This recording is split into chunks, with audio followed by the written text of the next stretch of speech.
Foam rolling, what is it? How does it work? And is it right for me? I'm Dr. Stephanie Beavers, and that's what we're here to talk about today. So what is foam rolling?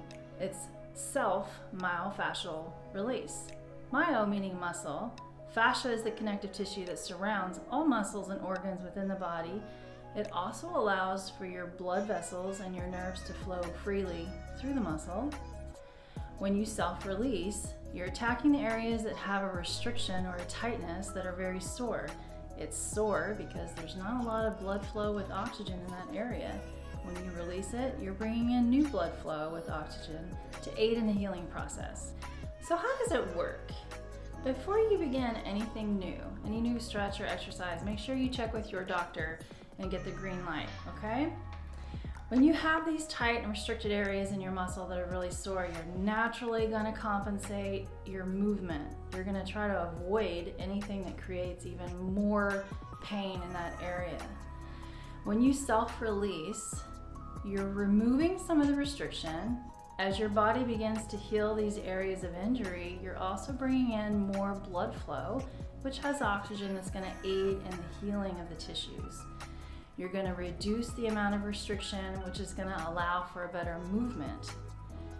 That also increases your chances of healing faster than if you did nothing at all.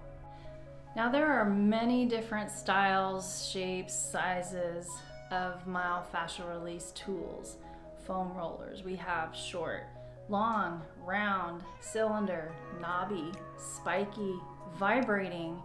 There's so many to choose from, but for the purposes of what you need it for and healing from your injuries, we're going to use a cylinder smooth foam roller, okay? We're also going to show you ways you can use a lacrosse ball that's a little more intense.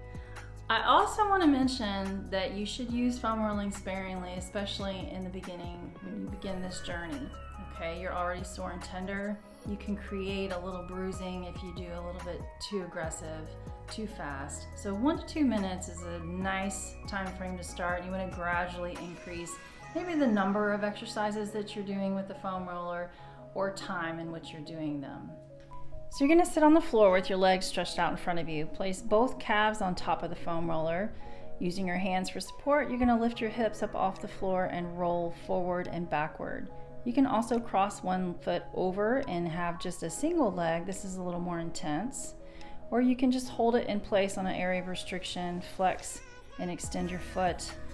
And you can roll on the lateral side or the medial side, depending on what areas are restricted. For your hamstrings, you're also going to be on the floor with the foam roller underneath the back of the thigh. Lift your hips up off the floor. You can keep your feet off. You're going to also roll forward and backward. You can isolate one leg at a time. That's a little more intense, and use the other leg for support. You can also roll onto the outside layer of the hamstring, or you can roll to the inside layer of the hamstring, whichever areas are your most restricted.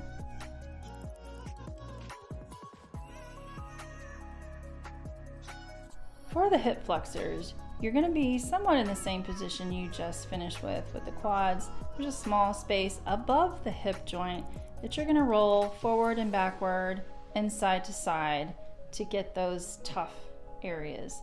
Don't forget to do the other side.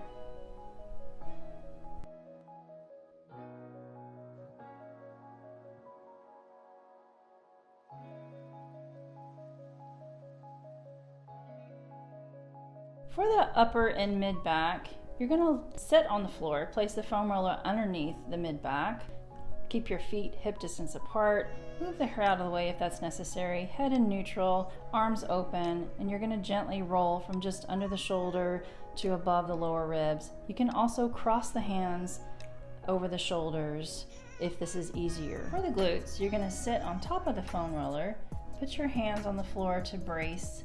You want to isolate one side by crossing the leg over and gently roll back and forth.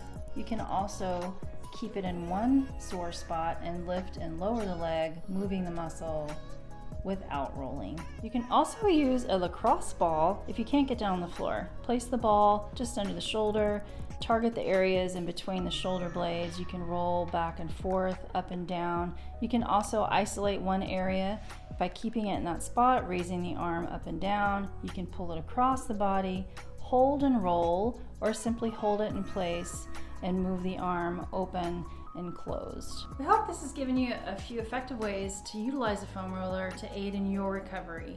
As you progress, remember to ask your doctor to show you some more advanced exercises that you can do in that process. So stay safe and stay on your treatment plan. See you soon.